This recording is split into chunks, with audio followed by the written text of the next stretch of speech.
Hello everyone, नमस्कार, स्वागत, अभिनंदन आप सभी का आपके अपने YouTube channel RP number one study channel पर। दोस्तों, पीटीटी बीएसटीसी की ऑनलाइन क्लासों की सीरीज़ में आप सभी का स्वागत है। और हमारी शिक्षण अभिरुचि की क्लास स्टार्ट हो चुकी है, अद्भुत प्रश्नोत्तरी की।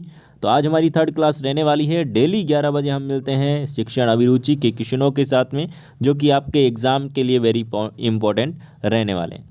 तो वही क्वेश्चन हम करते हैं जो कि एग्ज़ाम में बार बार पूछे जाते हैं और पूछे भी गए हैं ये क्वेश्चन, और आपको इन्हीं क्वेश्चनों में से एग्ज़ाम में क्वेश्चन देखने को मिलेंगे।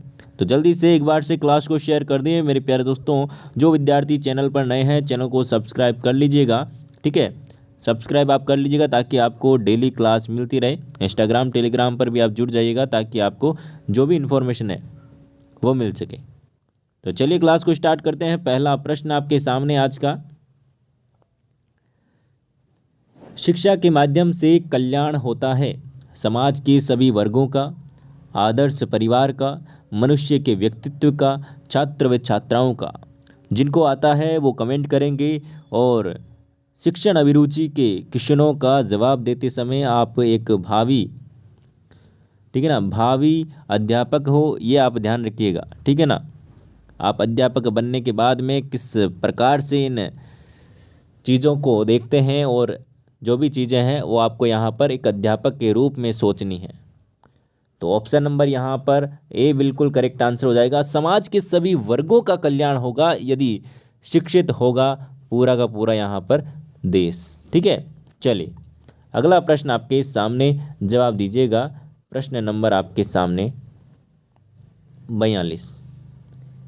एक अध्यापक के रूप में आप प्राथमिकता देंगे विज्ञान विषयों को, वैज्ञानिक दृष्टिकोण एवं विचार को, उच्च विचारों को, या फिर आस्था को? करेक्ट आंसर बताइएगा। करेक्ट आंसर बताइएगा मेरे प्यारे दोस्तों। करेक्ट आंसर आपका यहाँ पर क्या हो जाएगा? एक अध्यापक के रूप में आप प्राथमिकता देंगे, किसको देंगे बताइएगा। बिल्कुल ऑप्शन नंबर बी बिल्कुल सही जवाब आपने दिया है, वैज्ञानिक दृष्टिकोण एवं विचार को। देखिए, एक अध्यापक के रूप में यदि आप जो भी प्राथमिकता देते हैं, एक वैज्ञानिक दृष्टिकोण होना चाहिए, ठीक है ना, ये ध्यान रखिएगा। चलिए अगला प्रश्न आपके सामने, जवाब दीजिएगा। क्वेश्चन नंबर नेक्स्ट आपके सामने, आपके अध्यापन करते समय यदि कोई छात्र आपकी त्रुटियों की ओर संकेत करती है तो आप क्या करेंगे? छात्रा ना, चलिए, कोई छात्रा आपकी त्रुटियों की ओर संकेत करती है तो आप क्या करेंगे बताइएगा। छात्रा को कक्षा के बाद मिलने के लिए कहेंगी, छात्रा को चुप रहने के लिए कहेंगी, स्वीकार कर लेंगी, या फिर दूसरे दिन अच्छी तैयारी करके जाएंगी? बताइएगा। यदि आप एक टीचर हैं और आपकी स्टूडेंट ने आपको बोला कि आपने ये गलत बताया है, तो आप क्या करेंगे? गलती मान लेंगे, दूसरे दिन अच्छे से तैयार होकर आएंगे, या फिर चुपचाप रहने को कहेंगे, या फिर बाद में मिलने को कहेंगे? बताइएगा। ऑप्शन नंबर जिन्होंने यहाँ पर सी दिया है, स्वीकार कर लेगी, ठीक है ना, आप उस गलती को स्वीकार करेंगे कि हाँ बिल्कुल ये यहाँ पर गलती हुई है और इसको यहाँ पर सुधारना है। देखिए, दैनिक जीवन में जो भी हमारे जीवन में जो भी चीज़ें हैं, जो गलती हम कर रहे हैं उसको स्वीकारना सीखें, ठीक है ना। स्वीकार करना एक बहुत बड़ी चीज़ है जो कि लोग करते नहीं हैं। चलिए अगला प्रश्न आपके सामने आ चुका है, ध्यान दीजिएगा।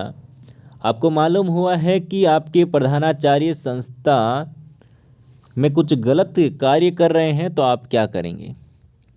उच्चाधिकारियों से शिकायत करेंगे, उन्हें समझाने का प्रयास करेंगे, उस तरफ से अनदेखी करेंगे, या फिर साथियों से परामर्श करके ही कोई निर्णय लेंगे? बताइए करेक्ट आंसर आपका यहाँ पर क्या हो जाएगा।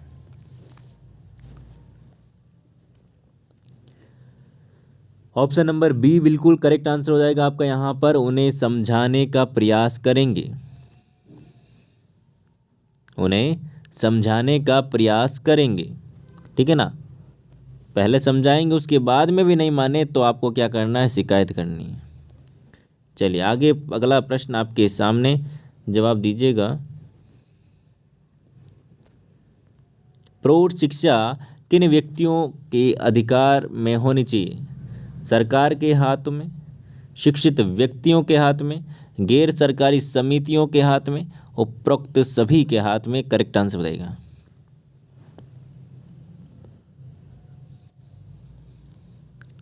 प्रौढ़ शिक्षा किन व्यक्तियों के अधिकार में होनी चाहिए? ऑप्शन नंबर सी बिल्कुल सही जवाब आपका यहाँ पर हो जाने वाला है। चलिए अगले प्रश्न की ओर चलते हैं। अगला प्रश्न आपके सामने आ चुका है, जवाब दीजिएगा। यदि कोई अभिभावक आपसे मिलने कभी नहीं आता है तो आप क्या करेंगे? यदि कोई अभिभावक है बच्चे के, वो कभी भी आपसे मिलने नहीं आते हैं तो आप क्या करेंगे बताइएगा। बालक को दंड देना प्रारंभ कर देंगे, बालक पर ध्यान नहीं देंगे, उनसे स्वयं मिलने जाएंगे, या फिर अभिभावक को लिखेंगे? बताइएगा करेंगे क्या आप। देखिए बालक को दंड देंगे ये तो गलत बात है ना। बालक को दंड थोड़ी देते हैं कोई। बालक को दंड देंगे तो गड़बड़ हो जाएगी। बालक पर ध्यान नहीं देंगे ऐसे थोड़ी हो सकता है। अब पढ़ने के लिए बच्चा आया है, अब बच्चा पढ़ने के लिए आया तो उस पर ध्यान तो देना ही पड़ेगा, ठीक है ना। उनसे स्वयं मिलने जाएंगे ये तो ज़्यादा हो गया है ना, थोड़ा सा ज़्यादा हो गया कि मिलने जाएंगे नहीं। बच्चे के साथ में आप क्या कर सकते हो, लिख कर भेज सकते हो। अभिभावक को लिखेंगे कि आपको यहाँ पर आना है स्कूल में, और वहाँ पर जो भी आपके बच्चे की एक्टिविटी है, क्या करता है बच्चा, कैसे रहता है स्कूल में, जो भी एक्टिविटी है वो यहाँ पर आपको बताई जाएगी। तो उन्हें समझाना है लिख कर, ठीक है। चलिए अगला प्रश्न आपके सामने, जवाब दीजिएगा। शिक्षकों के बीच संघर्ष का सबसे दूषित परिणाम होता है? शिक्षण समय में कमी, छात्रों का व्यवहार बिगड़ जाना, पाठ्य सहगामी क्रियाएं प्रभावित होना, प्रधानाध्यापक तथा अध्यापकों के संबंध खराब हो जाना। बताइएगा दोस्तों करेक्ट आंसर क्या हो जाएगा। शिक्षकों के बीच संघर्ष का सबसे दूषित परिणाम क्या होता है? जो शिक्षक होते हैं, बताइएगा।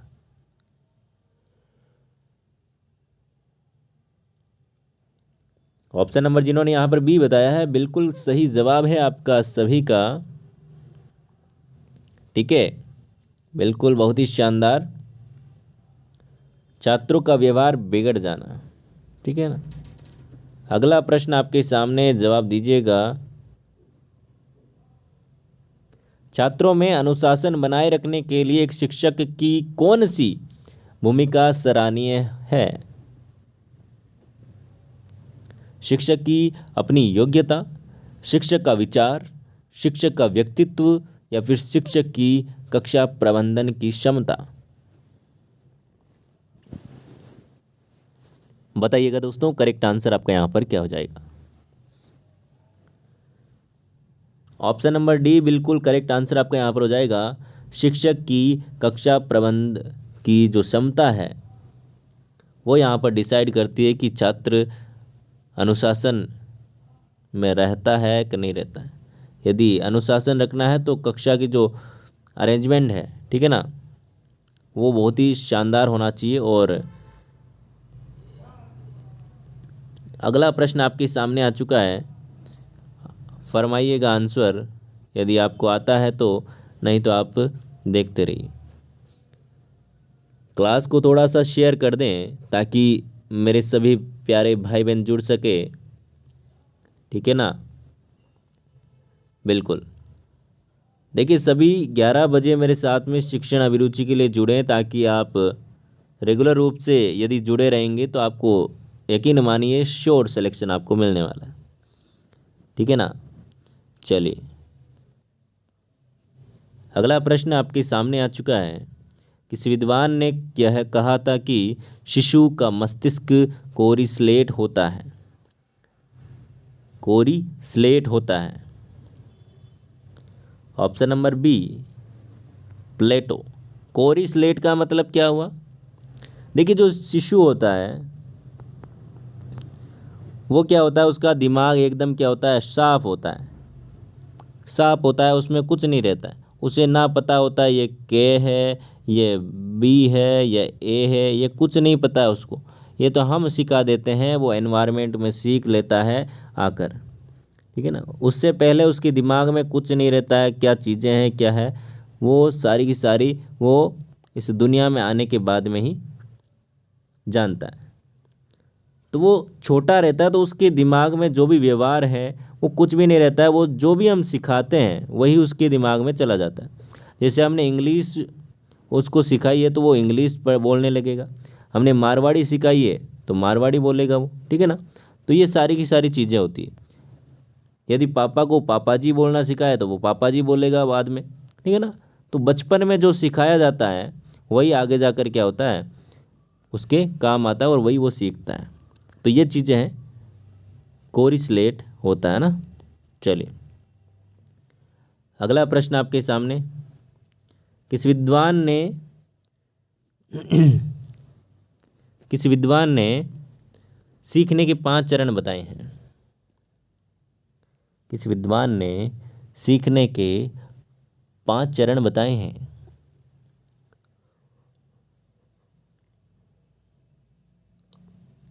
Option number B Herbert. आप ध्यान रखिएगा। अगला प्रश्न आपके सामने, ध्यान दीजिएगा।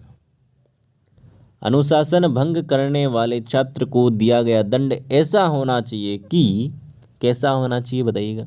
यदि आप एक शिक्षक हैं, एक टीचर हैं, तो आप जो डिसिप्लिन में नहीं रहने वाले बच्चे हैं उनको क्या पनिशमेंट देंगे बताइएगा। भय के कारण कोई छात्र अनुशासन भंग न करे, वह छात्र हमेशा उसकी याद करके कांप जाए, या फिर दंड पाने वाला छात्र अपने को सुधार ले, या फिर स्कूल भर में उसकी चर्चा हो बताइएगा। देखिए आपका दंड होना कैसे चाहिए। देखिए आपको बच्चे को मारना है, मारना मतलब कि उसको पनिशमेंट, दंड किस प्रकार का मारने वाला देना है, या फिर मारने वाला देना ही नहीं। ठीक है ना, क्योंकि ये तो सरासर गलत है। आपको देखिए क्या करना है, क्या करना है, अनुशासन भंग न करे। बाद में वापस से यदि कोई गड़बड़ कर रहा है बच्चा तो वो वापस से वो शैतानी ना करे, उसके लिए आपको क्या करना है, दंड पाने वाला छात्र अपने आप को सुधार ले, ऐसा दंड देना है। उसे समझाना है, उसे जैसे भी करके समझाना है कि ताकि वो अपने आप को सुधार ले कि अब के आगे से तो नहीं करूँगा, है ना। ये सारी चीज़ें। चलिए आगे चलते हैं अगले प्रश्न की ओर। अगला प्रश्न आपके सामने। चलिए, किंडरगार्टन स्कूल सबसे पहले किस देश में खोले गए थे बताइएगा। करेक्ट आंसर आपका यहाँ पर क्या होगा? ऑप्शन आपको बता दें, इंग्लैंड, इटली, जर्मनी, फ्रांस। सही जवाब की बात करूं, ऑप्शन नंबर सी जर्मनी आपका बिल्कुल करेक्ट आंसर हो जाएगा। चलिए अगले प्रश्न की ओर चलते हैं। अगला प्रश्न आपके सामने, बहुत ही शानदार सा प्रश्न। एक बार से क्लास को शेयर करें मेरे प्यारे दोस्तों, क्योंकि क्लास में सभी विद्यार्थी नहीं पहुंचे हैं। देखिए शेयर वेयर करते रहा करो, है ना। तो ये बताने वाली चीज़ें नहीं है, आपके लिए क्लासेस शुरू कर दी गई है, तो आप अब रेगुलर रूप से आप ध्यान दें और अच्छे से आप शेयर कर दिया करो बिना कहे, और लाइक वाइक पसंद आए तो कर दिया करो। अब आते हो, पढ़ते हो और ऐसे चले जाते हो तो कोई मतलब वाली बात नहीं। थोड़ा वो लाइक वाइक कर दिया करो ताकि हमें थोड़ा अच्छा लगे, हाँ लाइक किया है बच्चों ने। ऑप्शन नंबर डी वार्तालाप करना भाषा सीखने का प्रभावी उपाय है। आपको भाषा सीखनी है, जैसे आपको इंग्लिश सीखनी है, ठीक है, इंग्लिश सीखनी है तो मेरे प्यारे दोस्तों आप जितना एक दूसरे इंग्लिश में बोलोगे तो आपको ज़्यादा अच्छी तरीके से आप सीख पाओगे। यदि किसी को हिंदी नहीं आ रही तो हिंदी में आप बोलोगे तो ज़्यादा अच्छी तरीके से उसको सीख पाओगे। मारवाड़ी नहीं आ रही तो मारवाड़ी को अच्छे से बोलोगे तो अच्छे से सीख पाओगे, है ना। तो मारवाड़ी तो हम बोलते ही हैं गांव में, मारवाड़ी, मेवाड़ी, ये सारी की सारी चीज़ें हम बोलते हैं। जो हम वार्तालाप करते हैं उससे जल्दी सीखता है ना। जो भी लैंग्वेज सीखनी है आपको, लैंग्वेज सीखने के लिए सबसे अच्छा यहाँ पर उपाय है डी ऑप्शन नंबर, वार्तालाप करके। पाठ्य पुस्तक से आप लैंग्वेज नहीं सीख सकते। आप बोलते हो इंग्लिश सीखनी, इंग्लिश सीखनी, इंग्लिश सीखने कोई पढ़ने से थोड़ी सीखते हैं। आप बोलना सीखना चाहते हो तो आप वार्तालाप करो, आप डिस्कस करो लोगों से इंग्लिश में, तो आप अच्छे से सीख पाओगे, ठीक है ना। और बाकी ग्रामर वो पढ़नी है इंग्लिश की तो आपको पुस्तकें पढ़नी ही पड़ेगी, ठीक है ना। चलिए, लैंग्वेज की बात हो रही है। लैंग्वेज अलग चीज़ है और ग्रामर अलग चीज़। लैंग्वेज मतलब कि बोली जाती है ना। चलिए अगले प्रश्न की ओर चलते हैं। अगला प्रश्न आपके सामने, बताइएगा। छात्रों के चरित्र निर्माण में सबसे अधिक महत्वपूर्ण भूमिका किसकी होती है?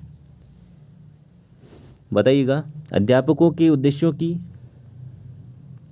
स्वयं अध्यापक के आदर्श चरित्र की, महापुरुषों की जीवन गाथा पढ़ाने की, या फिर धार्मिक शिक्षा की? बताइएगा।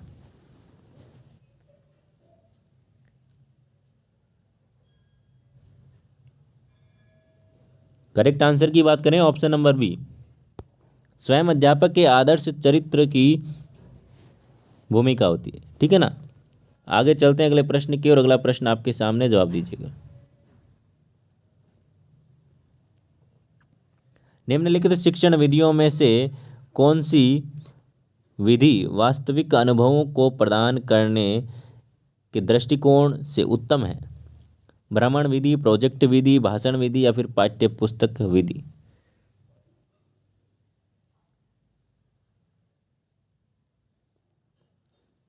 देखिए, विधि वास्तविक अनुभवों को प्रदान करने, देखिए यहाँ पर मैं आपको बता दूं, वास्तविक अनुभवों को प्रदान करने के दृष्टिकोण से कौन सी शिक्षण विधि जो उपयोगी है। शिक्षण विधि मतलब कि जो पढ़ाने का तरीका।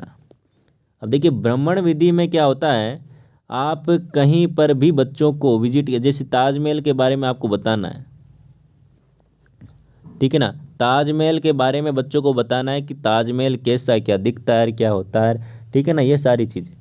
तो ताजमहल के लिए आप क्या करोगे, आप यदि बच्चों को, यदि संभव हो तो आप क्या करें, बच्चों को विजिट पर ले जा सकते हो और वहाँ पर ताजमहल दिखा सकते हो। ताजमहल दिखाओगे तो उनको अच्छे तरीके से पता चलेगा कि ताजमहल ऐसा होता है, ऐसी चीज़ें वहाँ पर है, ठीक है ना। और बाकी आपके देखिए अब तो मॉडल भी आते हैं, तो मॉडल की बात अलग है। यहाँ पर भ्रमण की बात हुई जो जो कि वहाँ पर भ्रमण में काफ़ी चीज़ें सीखता है बच्चा, है ना। जो भी विजिट होता है, जो भी टूर होता है स्कूल की तरफ से, वहाँ पर क्या होता है, स्कूल हो या फिर कहीं पर भी हो, तो वहाँ से क्या होता है, जब बच्चा देखता है चीज़ों को तो अच्छे से सीखता है। ये यहाँ पर वास्तविक चीज़ों के लिए, वास्तविक अनुभवों को प्रदान करने के लिए भ्रमण विधि जो कि उपयोगी है। प्रोजेक्ट विधि, प्रोजेक्ट विधि वही है कि जो स्कूल में दिए जाने वाले प्रोजेक्ट होते हैं उसके अकॉर्डिंग है जो कि बच्चा खुद सोचता है और खुद है जो कि पढ़ता है। आगे चलते हैं अगले प्रश्न की ओर। अगला प्रश्न आपके सामने, आंसर दीजिएगा। निशुल्क और अनिवार्य प्राइमरी शिक्षा लागू होने के फलस्वरूप बालकों की साक्षरता बढ़ी है, ग्रामीण क्षेत्रों में साक्षरता बढ़ी है, देश की साक्षरता बढ़ी है, या फिर ये सभी? करेक्ट आंसर बताइएगा। देखिए, प्राइमरी शिक्षा लागू होने के बाद में जो निशुल्क और जो अनिवार्य शिक्षा है, ठीक है ना, प्राइमरी शिक्षा, उसके अकॉर्डिंग ये सभी चीज़ें बढ़ी है। साक्षरता भी बढ़ी है देश में, और ग्रामीण क्षेत्रों में बढ़ी है, और बालकों की साक्षरता भी बढ़ी है। चलिए अगला प्रश्न आपके सामने, जवाब दीजिएगा। नर्सरी स्कूल की शुरुआत किसने की थी? तो सीधा आपको बता दूं, ऑप्शन नंबर सी, फ्रॉबेल ने की थी। अगला प्रश्न आपके सामने, जवाब दीजिएगा। शिक्षा के क्षेत्र में सर्वाधिक महत्वपूर्ण तत्व अभिरुचि है, यह विचार किसका था? टीपीएन का था। किसका दोस्तों? टीपीएन का था, याद रखिएगा। चलिए अगले प्रश्न की ओर चलते हैं। आजकल के आवासीय स्कूलों की तरह भारतीय पद्धति में स्कूल थे। देखिए, पहले स्कूल हुआ करते थे भारत में भी, है ना। तो स्कूल तो हुआ ही करते थे पहले भी, तो उसको क्या कहते थे? गुरुकुल कहते थे। क्या कहते थे? गुरुकुल। Option number C. अगला प्रश्न आपके सामने, आंसर दीजिएगा। भारत में स्त्री शिक्षा के एक महान समर्थक थे, महात्मा गांधी, रविंद्रनाथ टैगोर, कार्वे या फिर अरविंदो। सही जवाब क्या होगा बताइएगा। ऑप्शन नंबर सी जिन्होंने दिया है बिल्कुल करेक्ट आंसर आपका यहाँ पर हो जाएगा। तो आज हमने मेरे प्यारे दोस्तों महत्वपूर्ण प्रश्नोत्तरी की है। आपके कितने प्रश्न सही हुए और किस प्रकार की आपको क्लास लगी कमेंट करके आप जरूर बताइएगा। चैनल पर नए हो तो चैनल को सब्सक्राइब कर लीजिएगा, वीडियो को लाइक और शेयर कीजिएगा। पीडीएफ के लिए आप टेलीग्राम को ज्वाइन कर लीजिएगा, आरपीएन वन स्टडी पॉइंट के पेज को, लिंक आपको डिस्क्रिप्शन में मिल जाएगी, वहाँ से आप ज्वाइन कर सकते हो। वीडियो को लाइक और शेयर करें, कमेंट भी करें। इंस्टाग्राम पर आप मैसेज करके कोई भी दिक्कत हो तो पूछ सकते हो। धन्यवाद। मिलते हैं नेक्स्ट क्लास में, तब तक के लिए बाय बाय। जय हिंद, जय भारत, धन्यवाद।